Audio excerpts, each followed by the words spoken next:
leopard's no match for the whole pride.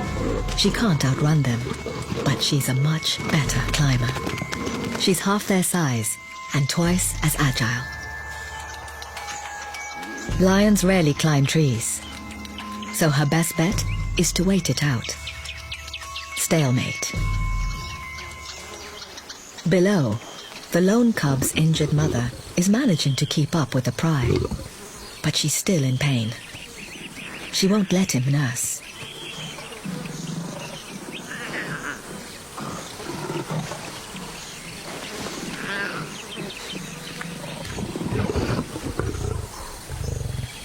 The standoff continues.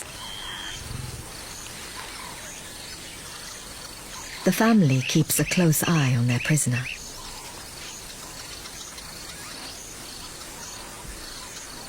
But leopards are masters of stealth.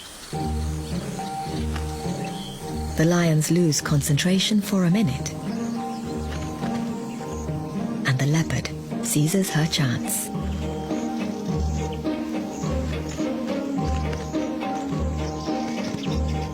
It's a risky move,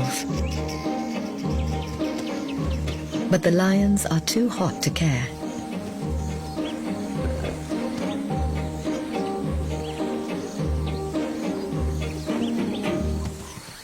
In the heat of the day, they sleep. In fact, they typically sleep 21 out of 24 hours, conserving energy for the cool of the night when they usually hunt. Sleeping in a heap looks hot, but lions like to be in touching distance of one another. They're the only truly social cats, and even the way they sleep helps reinforce their bonds. The misfit and the dreamer are together as usual.